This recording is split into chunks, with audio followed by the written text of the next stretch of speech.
On the topic of your co-host for OSINT Cocktail, how did you all meet each other? Ooh, okay. So we have met each other through conferences and networking because all of us are very social. And so I met Kirby through the Osmosis conference. Kirby, it's been forever that I've known her, where I was going to her conferences years ago and having a wonderful time. And then, yeah, I think that the four of us have all just met mainly through the conferences. That's great. It's funny, once you get into it, like there's so many different conferences and organizations. And before our conversation, I was talking to a member of our customer success team, and he is a licensed private investigator. He'd heard of you, and I was going through my questions, asking him, like, are these stupid questions? Because I don't know what I'm talking about. So I can't take full credit for those questions. He definitely helped me out. But we were talking about one of the questions he had, and I couldn't figure out how to fit it in, but it's interesting now that you're talking about the conferences and the different organizations. I think it makes sense to talk about is he's like, how do these all fit together? What came first? Like there's this ecosystem of different organizations and different certifications and schools. And he always found it very intimidating to be like, Oh, there's a lot of okay. stuff going on here. Yeah. No, there is because, like I said, everybody has their specialties, but when you bring in OSINT, you're bringing in a lot of different culture, different countries, different laws. Generally, in your environment, it's different, but the collection of the information and your purpose for going in to obtain that information is the same, really. You just have to understand, well, what are your laws? You have to have your ethics. That is Mhm. like foremost. Understand where you're getting your information from. And everyone needs to know that. It's not going to make a difference within your boundaries of countries because there's no boundaries. This is wide open for everyone. Mhm. So it's easy to pull a lot of people together. I was just chatting with someone from the Netherlands. And then I had another person that was from India I was on the phone with this week. And then I forgot where the other guy was. I talk to so many people all the time. It's hard to keep where they're located. It's one big community. The best way to say is we are just one big community that works together well. It makes perfect sense that for OSINT, there are no borders online.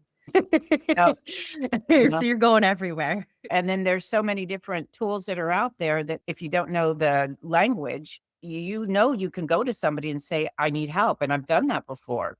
It's like, "I need some information, but I have no idea what this even says." But there's a gentleman by the name of Skip Sorensen, and he teaches how to go into other languages. So he has I think he knows like 7 or 8 languages, and that's what he teaches is in the languages is doing OSINT work and how you can go in and obtain your information, and he is just amazing. And I can get a hold of him, and he's around across the other side of the world, but he's just a text away to talk to Yeah. him. So that makes a huge difference. I'm going to run through what I have gathered from your bio, and you can correct me and you can tell me what I have missed. So, Okay, you have been a licensed private investigator in California for over 40 years. correct. You are currently the president of OSMOSIS, which is an association for open source intelligence professionals. No, I have, actually Ritu Gill from Canada, the current president. What I did is the Oh, first 2 years, I'm still here in the background and still do lots of stuff, but my responsibilities, I've thrown them on her. perfect. Yeah, I will always be part of osmosis. That will not That's change. great. That's great. So we can tell already my OSINT skills are bad. Don't you worry about it. I also found out that you've consulted on civil and criminal investigations worldwide, specializing in anti-piracy, Yes, intellectual property, OSINT, and business intelligence. yes, And through that, you've actually held positions at several Silicon Valley companies and been responsible for managing business intelligence gathering, intellectual property theft investigations, interviews, cyber investigations, background investigations, and trained thousands of law enforcement and corporate investigators worldwide. absolutely, yeah. Dang, you're Been a working. lot of fun. I've had a fun career. All the work that I did prior, because OSINT really hasn't been recognized that long, it was all Mhm. OSINT. When you do your investigations, you're out looking for companies, who's connected to what company. Are there any other companies that are associated with that one, or who's the CEO and the CFO, and all the tracking of everything is really OSINT because it is Mhm. open source when you're collecting that information. And so I've done it for a long time, but it was always more of a paperwork or going directly to the courthouse as opposed to just online and getting that information. So it really varies on what's going on. But now it's so much easier. So much easier. I am excited to talk about that. But before we get into the OSINT specific stuff, I've obviously listed off just a few of your accolades and accomplishments. I'm very curious, what drew you to become a private investigator and then eventually getting into OSINT? It's funny because I wanted to go to law school. I finished my degree and then I thought, okay, I'm going to go to law school. I think I would like to be a lawyer. And while I was getting my application and getting information, I still was just finishing up my last quarter of school. And I thought, oh, you know what? I need to still work.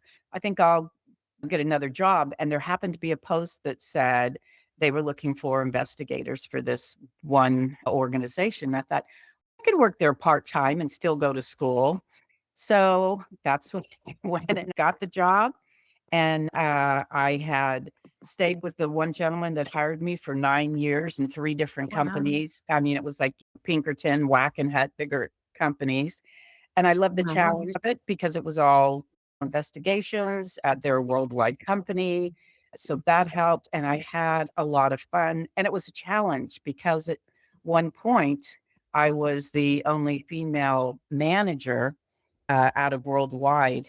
And that was a big thing to live up to and make sure I was No doing. kidding. Yeah, because there were 90 offices and I was the first female. So that was a challenge. It's like, okay, it could be a challenge and I'm right there with No you. pressure. So it definitely, that was how I got into it. And then I just kind of stayed. And I am social. So I was involved in the High Technology Crime Investigation Association from the beginning when they were first letting in the private sector, because originally it was just law enforcement and the district attorney's office. So I got in there when they opened it up and networked and talked with people and learned from everybody, and it just exploded. And Cynthia Hetherington used to come in and always do classes for us, and that's how we became friends. And that just continued over the years and the work that she does. So it was a lot of fun. And I just kept going. It just didn't stop. And I love to learn new things. So that definitely made a Certainly, difference. yeah, certainly the right industry for having to always learn new things, it seems Yeah. like. So so you started in investigations, you thought "Oh, I'm gonna go to law school. Nope, I'm gonna get into investigations." You loved it, you stayed, you climbed up the ladder. Can you tell me what did the field look like when you first started, and how has it changed?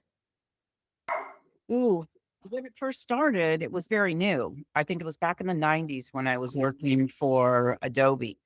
And I went online and was checking some things out, and I found some information on a company that they were selling some product. And it's like, oh, they shouldn't be selling this. I know this company, and they do not sell this out in the public like that. So I got a hold of the person that was in charge of their investigation team, and we did a big case on it. And it's like, wow, this is flattering. What is information we could get? So then I worked and had to do some undercover work for them because I was doing some buy. And we had the videotape and the police was involved. And then so that this is really great of what we can do online. I am not a real technical person by any means. It is for sure. But I like to go online. I like to find things. And that's what I did. I grew up with it. I did not Mhm. discover anything. It was already out there. But I learned to use those tools we could use to make my life easier in investigating. And for me, that's where really what it was. OSINT wasn't even out there. It was just, you can get this online. And that's what it was. OSINT didn't come out until later, several years down the road.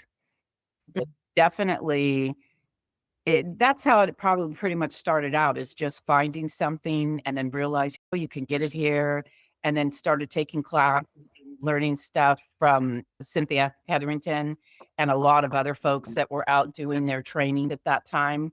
So it made a huge difference of talking with people and getting training. That's what made the biggest difference at all. So it was great. Great to do that, great to learn and keep open. And again, it's a community, so we're all sharing things. It's not the secret sauce that's nobody's going to tell you about, because they want you to know that. They want you to expand your knowledge and make sure you're doing it correctly, because it could be done illegally. There's a lot of different Mm. ways that OSINT can be bad OSINT. If you have the wrong people with no ethics and not doing the right things, just like anything, you have your law enforcement and you have your criminals. The two are on different Yeah, sides. They can get their information the same way. It's just how you go about using it. And the ethics is probably one of your biggest things. that's so fair. Looking back, was there a pivotal case or career moment that fundamentally shaped how you approach investigations and OSINT or OSINT? Right when probably OSINT was just coming out more, I had a case that I was working, it was internationally. So I was looking at some businesses in China. And I really enjoyed getting all that information, because it wasn't anything I could go to court at one of the local courthouses and pull up information. This was all things that were online, and understanding how I could find what I was looking for so I could know what it said. And that I really enjoyed. And then I put it all into the workflow on a page, on one page, because I had so many people and businesses I needed to make sure that my client could understand it. And he was worse than me about being 10 different directions collecting. So I put it all on one page. I said, here's your company. And then I just went out, this is who, this is that. And he loved it so much that I never wrote another report for him, because he liked it so much, and just gave him like a page. Here you go. Here's all the companies involved. Here's what you could put within the page. And that is what I did for him going forward. It's like, oh, this is really great. I can go out and get more information. So I'm going to more trainings to understand how to go about getting it online. What is the best way of presenting it? And just all general stuff. It really just grew as I was doing my different cases. And then social media, as soon as that popped on, boy, that was fun. We had a lot of fun doing that, and trying to track people going online, trying to get in to be friends with them. And then it was like, well, wait a minute, was this legal what we're doing? So then you start Mm. looking at the legality side of it. And it's when law enforcement was just starting to get online and start collecting information. And then restrictions started hitting them. Was this legal Mm. to do? Was it not legal to do? So there was a lot of things that just evolve as we go, that we have to really understand these things. In Mhm. OSINT, they say OSINT for good. That's what we would definitely teach, because is it legal? How did you come across this information? Can this be used going into court? And how do you capture it? How do you show that, yes, you went to this and you just didn't make it up and change some things on the computer? How do you prove that you went there? So then things started changing from that point too, because you're looking at it in a legal aspect of it. Intelligence within, and this is on the private side. We're not even talking about military intelligence. That's Yeah. a whole nother side. And that's really blown up. I was talking to our director of customer success, and he is very plugged in to social media OSINT. And he was talking about how there, an article he always cites, I think it was from the Wall Street Journal or maybe the New Yorker, but it was talking about how the war in Ukraine has been like the first TikTok war, where like you can get so much information about like where troops are, what's happening. It's groundbreaking. Just like we've never had this kind of access to information on the ground, kind of unfiltered, and how that brings a whole new world of information into things. And it's not just like, oh, we're preventing insurance fraud, or, oh, we're proving somebody stole this thing. It's like, no, these are international, huge matters that Oh, are being broadcast. yeah. The And stakes are pretty high. it's the journalism as well. So it's not Mhm. just someone that's been an investigator, it's the journalists that are out there using open source intelligence. Bellingcat, ProPublica, those are all Mhm. which I'd known about for quite a while. But now you hear about it on just your standard news that's coming up. ProPublica, Bellingcat did this, and they are awesome. And they share, again, it's that community that shares that information. They have great Discord channel. I mean, there's wonderful things that are out there from these journalists that we get our information from as well.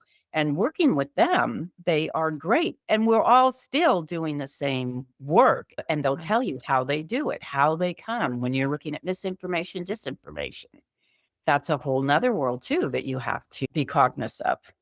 So it's wide range of things. You really can go down a rabbit hole for sure Yeah, of all absolutely. the different things. I'm guilty of that. And it, I mean, often I'm sure it pays off. Like, Yeah. eh, Well, it does. I did have a case that I was working last year, I think it was, and I was supposed to look for one particular person that was in an event that was a non-sanctioned city event, and watching what this person was doing that I could find in videos. Well, I knew another person was involved in the case, but I was told, no, I don't need to look into that person. But I did. I kept seeing this person while I'm looking for the other one. I'm like, oh, look at him here. Oh, look at there. And I ended up identifying the person, not getting what I originally was going in there for, which was okay. But I was able to identify someone that law enforcement was unable to. And I said, oh, I have that information. I can give that to you. And they're going, what? And I said, yeah. And I handed them all the information I'd saved just because my mind was like, "Oh, let's look at this. Let's go here." So that was one time. We're going down that rabbit hole. oh, that's so funny. Speaking of rabbit holes, one of the things that I've heard is tech in OSINT can also be a rabbit hole where it's like there's lots of open source stuff, there's vendors popping up and disappearing, and you've been on the scene since the very beginning, essentially, before there was even an internet to be looking on. And then other eras where online tools and strategies, like you said, learning how to collect this information online was a big hurdle. Like you had to actually learn how to use all these tools. How has witnessing the rise and fall and evolution of these technologies over the years influenced your approach to adopting technology in your work? You have to go with the flow, so to speak, because it does change. And it's funny you should ask because I was pulling up some photos of old Osmosis Con for the last 10 years. And so I was looking at these photos and I started looking at the vendors in the background and I'm like, wow, I forgot about that vendor. And there are companies that have come and have gone. So it's hard. You have to keep up with it. You have to understand what's going to work best for you. And then that's where you're out communicating with people and talking with other O centers that are out there that are using these tools. You ask a lot of questions and you have to keep up on it. But it's technology. Technology changes and you have to keep up with it. And it's so interesting too, because like you have these technologies, like I was looking at, I'm obviously in the world of like very surface level, like anything just on the web, not even like forensics, like computer forensics or mobile forensics or any of that sort of stuff. But even at that level, you've got these platforms that are constantly evolving and changing. I think about Facebook was launched when I was in high school. And now it looks like a completely different thing. There's a million things happening. You go on there, there's videos playing at you, and then there's ads, and there's like everything's happening. And I'm like, how do you, yeah, technology keeping up with that is a huge thing. And some of the folks that I've talked to who have been doing the OSINT work for a while, they're like, yeah, you can't really rely on these open source tools because someone just decides not to update it anymore or the whole vendor disappears. And then all of a sudden you're in the lurch again. And it's like, oh, now I don't have the tools I was using before to collect this information. Mhm. Like, have you had that happen in your career? Has tech disappeared on you? And what did you do? I just went out and just what I said, talked to other people. And because I'm so involved within the community, that really makes a difference. It's when you're not involved within the community that may slow you down. So you have to stay up with where are they going now? What are the age groups? Look in different countries. Well, what is popular there? So you have to keep up with it. You watch and you read. I'm forever reading things, what's going on. And that's what everybody has to do. It's an ever changing, evolving occupation. Speaking of ever changing and technology and staying ahead of the curve, I you can't I can't talk about the internet without talking about AI. And so I want to know how you see it coming into play in OSINT because I feel like there's so many directions it could go. There is, and there's some really positive things, and then there's negative things like anything else. One of the things that we have to always take care of is when we're getting information out there, we just don't get it from one place. It has to go from at least 2 to 3 different sources, no matter what you're doing, just for verification and for understanding what you get. And unfortunately, in the beginning, when AI was getting more popular, there were a lot of hallucinations. Yeah. Well, it's like, oh, and then it was like, okay, tell me where you got this information from. It's another tool. How do you work with it? What are the best prompts? And then different AIs companies do different things. Some of them are great for doing videos, talking over. It could be anything, but they're all different in their specialty areas and then what you're comfortable with. I use Mhm. ChatGPT. Some people, I won't use that one, but I'm comfortable with that. So I work with it. so, That's so so fair. yeah, you have Claude that's out there. Everything's out there and there's new ones coming in or they're integrating it into their systems for what they're doing. There's folks that you can put all your information for a case into their system, and then their AI is going to write a report for you. And they've been Mm. very successful doing that. So there's a lot to like about it and a lot to not. And it depends on how well you do of integrating into the next new thing, because there's always something new. AI is going to be a big part of it. It can help you organize your thoughts. I've gone in, it's like, oh, I'm just not, what am I missing here? And I put it into ChatGPT or another system. And I'm like, please tell me about this. What can you tell me? Mm. It'll come out with all kinds of stuff. It's like, oh, I had not thought about that. So there are good things. Mhm. Other ones, Mhm. oh, I just don't think that's quite right. I need to look at that. But there's some great things about it. It's going to stay here. I can tell you from doing a lot of posting that I've been doing over this last year for individuals looking for work within the OSINT world.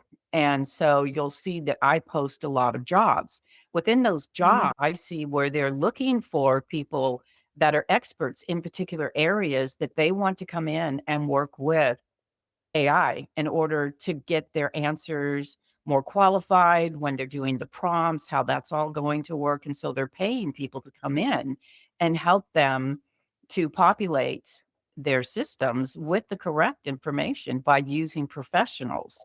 So it makes it much more professional as opposed to something they're just pulling out of a book, but really not talking to someone that's done the work. The question, do you want to be part of that? And you have to be careful because if you're putting junk in, junk comes out. If you're putting private stuff in, This stuff comes out. so a lot of pros and cons, and it's a Yeah. work in progress, but Mm. it's not going away. Yeah, that's so fair. That's so fair. Because now these AI tools are in anyone who wants them's hands, basically, and they're coming out with all of these video generation technologies, audio generation technologies. I have seen an explosion of content, like an Yes. explosion, a bajillion videos. I go on Instagram and I'm like, what is this? Like, this is wild. Like, there's so much stuff, so much more content out there. And some of it, when you spend enough time online, you get a little bit of an eye for it, but it is getting more and more sophisticated. And I'm curious, in your work, has encountering this AI generated content caused any issues, or is there other considerations that you have to make now when you're looking at content online and assessing its validity? There absolutely is a problem with it because you don't know where did this originate from? Did someone take something that was not original and then change it to something else? Is that something else the original one? It's like trying Mm, to understand how can you go to the background? What tools are you going to be able to use in order to verify whether this is true or not true? And because you have to come up with at least 2 or 3 different things that are gonna say, definitely, yes, this is it's hard. I have a hard time. I don't wanna do that because it's is that real or not? I mean, you can go and test yourself. There's websites that are up, and I have some of them I've done well, and others I have failed miserably. And I'm like, "Oh my god, this is getting difficult for me." And is it old? Am I too old now? And I'm like, "No, I'm not too no. old. Let me get my grandkids in here to help me. They'll tell me." You can't know everything. So that would be my answer, which is very wide. I think every industry imaginable is grappling with the kind of same thing in that, like, this technology is fundamentally changing how we interact, what we see, how we make things. So, yeah, it's of course, OSINT is gonna be doubly, triply, quadruply impacted Oh, by that as well.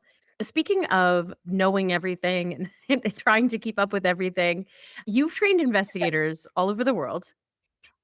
And I'm curious, we talked a little bit about this before, but how do you adapt your OSINT methodology when dealing with different legal jurisdictions and cultural contexts? Because I know we said there's no borders on the internet, but where you're looking at the internet does have borders probably. yeah, absolutely. And so I would say that when I do what I normally do, this I talk about going online, what we're looking for, what we're doing, what tools are out there, what tools would be good for them. Then I have to remind them, you have different laws. It is your responsibility. I take no responsibility and That's because fair. there are too many, even within the US.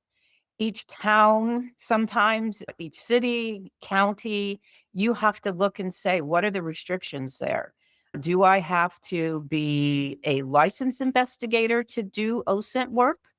And I can tell you that I came across last year 2 different one city attorney and one county attorney that hired me because I have my license in California and because of the information that I was collecting and using your product, I might say, to preserve the evidence, but they wanted to make sure I was a licensed investigator, otherwise they didn't want me to do the work.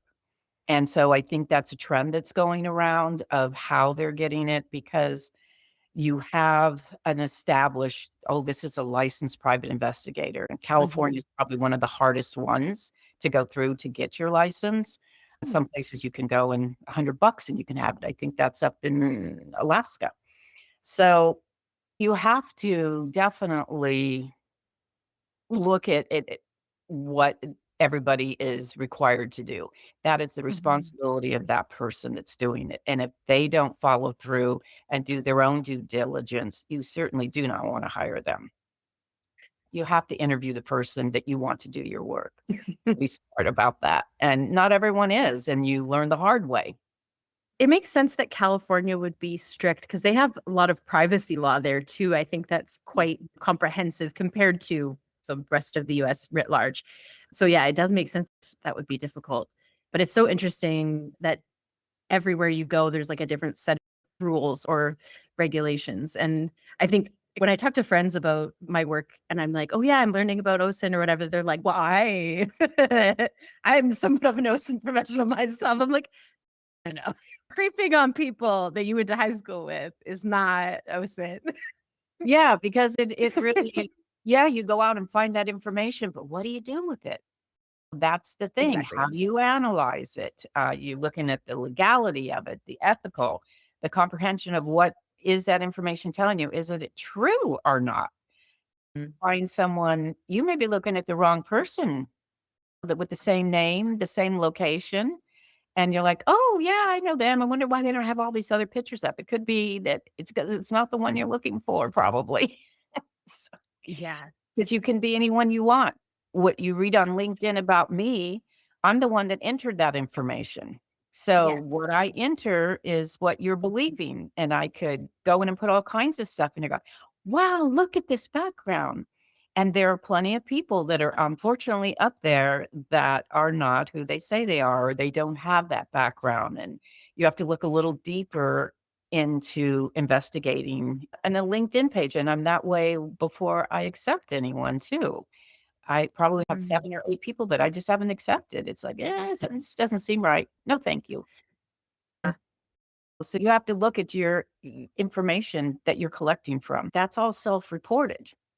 And if it's self-reported, they're going to tell you some wonderful things about their company. But that doesn't mean it's true. So you really have to consider the source of your source of information. I'm curious, have you noticed, because you've been, I guess, in the game for a while, have you noticed a shift in how newer investigators think compared to those you've worked with who've come up with you 20, 40 years ago? I think it's how our analytical view of things, how we look at things because we've watched changes. And because Mm, of those changes, we have to pay more attention. And as it's gone through the years, and just as I described, you can't believe everything you read. Just because it says it's there doesn't mean it really is. So I think looking at things analytically can maybe be more of a challenge based on mm, experience within doing the work because you find all the pitfalls. You've already found it like, oh God, I thought this was correct and it's not. So someone new coming in, and if they haven't had that experience within the background, they are going to be a little bit more challenged, I would say. And understanding how different databases, they're going to give you information out like you look something up, you get for free. This is the address that they're living at. Oh, good. I got this address. Oh, no. You can go a little bit deeper into that. That address was from 5 or 6 years ago. So it's mm. really taking that experience, and the experience is going to help you, and not being afraid to ask for help because they don't want to do that. They think it's a failure effect on their part, and it's not. I ask questions all the time. Doesn't matter, but you have to. If you were training a brand new investigator tomorrow, what would Mhm. you insist that they master first? Ooh, okay. Number 1, they have to understand the foundation of OSINT and all the ethical, the legal, all of the things that go with that. They need to understand that because just because they go on and they can get information doesn't mean it's information that can go out and into the public. There's a Mm, lot of you have to have that ethical part of it. It's like, "Ooh, this is should not be available," and somebody put it out there. So do you really want to give that information to someone else? And then how are you gonna verify that mm, anyway? But your ethics is probably the biggest thing in the foundations of analyzing your information, and is this what was asked for? And understanding what it is you're looking for. I would say that they need to stop to think about those things because it is very important. In that vein, what is a mistake that you see OSINT investigators making often, and what's the cost? Well, the cost is your reputation, number 1, if you are Ooh, making a lot of mistakes, because your reputation is what gets you out there. A misidentification of something, of an individual, a company, definitely a failure to go and verify the information, because if you're looking for something and you haven't gone to independent resources to verify that it's because they're in a rush, especially if they're on a timeline and they wanna get this right. mm, They need to stop, take a breath, let's look at this, and you need to verify it. It's like slowing down yourself instead of trying to be the first one to come up with the answer, and that I've seen happen, and it's like, "Okay, well, this is why we wanna do this," and you just calmly explain this to them. Timeline awareness is another problem, so they really need to identify what and understand what it is they're looking for. How much time can go into this, because companies or people do not wanna pay for you to find this information within 10 hours when they're going to pay you for 2 hours, not 10 hours. And so the timeline awareness is like, okay, I'm getting in Right. that rabbit hole. Let me go on, or an over reliance on tools. Because again, as I spoke about, tools are not always the best thing to rely on, because it doesn't replace your critical thinking. And you Mhm. that critical thinking when you go in there. So you treat them as and the results as an investigative tool, but you have to have that analytical view on them. And then your evidence preservation sometimes, and I will say I have been quickly going through something and then it wanted to go back maybe a couple days later and it's no longer there. And I should have captured that information right at that time. So that is something you have to always be aware of. And as you're capturing it, what is it providing you? Are you getting the metadata? What Mm. are you getting to preserve that information so you can show that you were actually there and there's no dispute about it, especially if you're taking it into court? I think they need a checklist to have a list. These are Mhm. I need to make sure I've done when you're first starting out. And sometimes if it's been something you haven't done for a while, a certain Mhm. subject, it's like, okay, let me think about this for a moment so that I make sure I'm really hitting all the spots where I need to go and what I need to do in order to provide this to them. If it's a civil, if it's legal, if it's personal, whatever it is, you need to understand what that is and preserving things and not making assumptions. So I'd say those are probably what I tell them to do. Yeah. And I give information. Yeah, I'll that's pour handouts for 'em. I have a drive that's for wonderful. these college students I've been doing stuff for, and it's like, "Okay, I'm gonna put a drive up here, and I'm gonna keep adding stuff. It's your responsibility to go up there and pay attention, and your responsibility to learn it, but I will give you some tools to get started." Yeah, that's wonderful that you have that for them. I wanted to go back to something you said about evidence preservation and being aware of timelines, because I was talking to our director of customer success a while ago, and he was talking about one of the things that we see a lot with people using our product is they have that ability to capture things like right in the moment. They see it, they can capture it. It's got all the metadata. It's great. We love it. But then they get really ambitious and they're like, wow, I can capture this entire site. Well, let's capture the entire site. So they start capturing, and now they have 60,000 records that they have to go through. Yes, But just because you can doesn't mean you should. it's absolutely correct. You can overwhelm not only yourself, but your client with it's like, "Is this what I sent you out for? No, this is what I want. This little tiny piece right here." And it's great that sometimes you want that. You want that whole website. I used to go out with, I think it was an Adobe product that you could go out and capture a whole website. That would be good if you were doing like an IP case and you wanted to show Mhm, historical stuff and you can say on this date, this is what they had. That would be the time that is when you mhm, want to use it on a, especially an intellectual property case. Definitely want to do that. But when you're doing your general investigation mhm, and OSINT work, you want to stick with what it is that you're looking for. If there's a reason you want to go off your script, then you want to go back and verify that with your client and say, look, I come mhm. across this and tell them this is why I think it's important. I want to get more. Otherwise, stay away from there. That's so fair. Well, and it's funny too, because you think about the way that social media platforms have been designed, where there is no bottom of the page. It just goes on forever and ever. So technically, you could just collect infinite amounts of data. And then it's like, I have way more information than I need. And I'm only being paid for like 2 hours. I have 60 hours worth of analysis here. Like, what have Mhm. I done? And you also need a caption within the work that you're doing that this information is based on the public information that's Mhm. available. It doesn't always mean, even though you do your best to verify, it doesn't always mean it's going to be exact or true. There could be something missing. It's a difficult report to write out, even if you're just doing a social media one, because Mhm. there could be, this is the information they put on, and this is what I'm using to go to the next step, but that first step may have been the wrong step, and you don't necessarily know that, and you're Mhm. going on this whole other venture that you really shouldn't be going on. So it's a challenge and you have to analyze everything. Yeah. Now, you actually have a pretty visible online footprint. From talking to newer investigators, I know that some struggle with balancing building their career online and still remaining anonymous enough that it doesn't compromise their investigations. This specifically was a question, Logan, who is one of our private investigators internally. He was wondering, how have you balanced that? And what advice do you have for new investigators struggling with that balance? Well, I'm old and I don't care. So that's easy for me.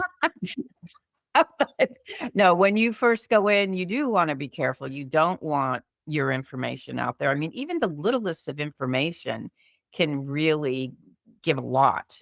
A picture it Mhm. tell you 1,000 things. It is a challenge. You want to ensure that you keep your privacy as much as possible, but who's looking at your stuff? Do you have a babysitter that's going to be putting information out about you or a neighbor? I mean, your Mm. information can go out so many other different ways that there is really no privacy because it Right. can go out. There's no privacy. Something can get out somehow, some way. Your kids inadvertently doing something because they want to be social online and they're doing their videos and putting out, oh, we're going here on vacation. We did this, or I don't want to go here. So you consider, is your kids, your parents, your aunt, your uncle, someone you know that knows what you do, they're going to put something out at some point because they're interested in what you do because they don't know. So, That's so fair. yeah, it's very difficult. And it's a lot of work to cover your tracks. It is a lot. So Mhm. I, at this point in my, well, the work that I'm doing, I'm okay, but you do have other work. You have to really be cognizant of that. And you're going to get things from me that are very general because I'm doing more general stuff. It's nothing top secret. That's a whole different conversation. So let's say ours is just for general because it is a lot you can do. I mean, you don't want your IP showing up. When are you going to go to this website? They're going to need to know, oh, they went here and here. So they've got information on you right there, what you're looking for. There are so many things to consider. There's no privacy, though. That's probably the best way. Yeah, so I just have 2 questions left for you. But what's the best piece of advice you have been given about OSINT investigations or just investigations in general? Best piece of advice, I would say probably the advice that I do give out is that your work is a representation of yourself. So Mhm. what you're putting out there is what people are going to know about you. So if you're giving bad information out there and not good work, that's going to come back on you for your reputation. So your reputation is important. Your ethics of doing your work is very important. The legality of it, the ethics and legality, it's all within that same thing. And if you're able to get the information, that's great. But if you can't, you can go in and explain you can't do it. You can't do everything. There are some things you will not be able to do, and that's okay. So they need to understand you can't be perfect in everything. But then you'll put a note to it. Was unable to get this information due to XYZ. But I think that the reputation that you have of the quality of the work that you're putting out and your honesty about it really makes a difference. And I will say that I've never applied for a job. One time I did for a job, or twice. The first one I did when I was starting out, and then the next one I did was because I thought, I should really go through an interview. I haven't been through an interview. I only hear about them or part of them. So, and it's all based on people knew my work, knew what I did, and I may be a little crazy, but when it comes to the work, I know what needs to be done. And so all of my jobs have been through they've seen my work or my reputation for it. And that I think makes a big difference. Yeah, that makes perfect sense. So, my final question to wrap all of this up, what is today, what is keeping you interested and passionate about your work? I think it's the relationships that I have got from people all over the world.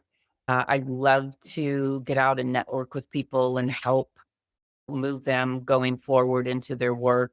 and help them get it. Right now, mine is helping people get jobs and talking to them of the pros and cons, and as crazy it is, looking at how you do your resume. Everybody says do a good resume. Well, that changes. Yeah. I think it's helping people, and that's about it. Really, it's just going out there and helping them. I do so many cases lately, just for some folks for free, because it's like, let me just look into this and do this for you. And so I'm having more fun doing that and communicating and learning from everyone else. And that's important. And with our OSINT cocktail, we have fun. We go off in different directions. We may not stay on track, but we have a good time doing it. That's wonderful. Yeah. Yeah, it sounds like the community through this whole conversation, it sounds like the community has meant a lot to you and meant a lot for the driving forward OSINT as a practice. Yeah. I guess I never really thought about it because I was thinking of like when I think about OSINT, I think about like some like it's terrible, but like some sucker starts hoodie up and he's getting on the web and he's finding the info. But really it's this like beautiful community of people who are all helping and supporting each other to do Oh, OSINT for good. yeah. And that's just Yeah. such a brighter picture to me. It is. And we, within the OSINT cocktail, Kelly, I forgot to mention Kelly Paxton does financial stuff. Oh my God, I love to listen to her. And she reads tons of books. So you can put that personal in those relationships. It doesn't have to be all just work. You need to add personal things in it. And so Kirby and Amber and I and Kelly, we have a blast chatting with each other. And I go on other folks' podcasts and do different things with them just because it's fun and I like them when it's something different. So that's really what makes it, is getting out there and being part of the community, not just standing back. Well, I appreciate so much your willingness to come and talk to me today. My big takeaways from our conversation are you can't stop learning. You got to learn, never stop. And the community is, no, before that, the ethics of what you're doing is super, super important. There's a lot of work that seems to go into things before you ever even get in front of that computer, the things that you got to think about, and that the community is a tremendous resource for folks. Yes, absolutely. So I appreciate so much your time and this conversation. There's so many things that we could talk about. I hope that we get to speak again. I hope this is the beginning of a beautiful friendship. Oh, yeah, no, definitely. We'll talk again. It's great. I appreciate you so much, Cynthia. Thank you from me and on behalf of Page Freezer as well. Everybody was really excited about me talking to you today, and everybody's so excited to hear what you've got to say about everything. So thank you again. You're welcome. Thank you.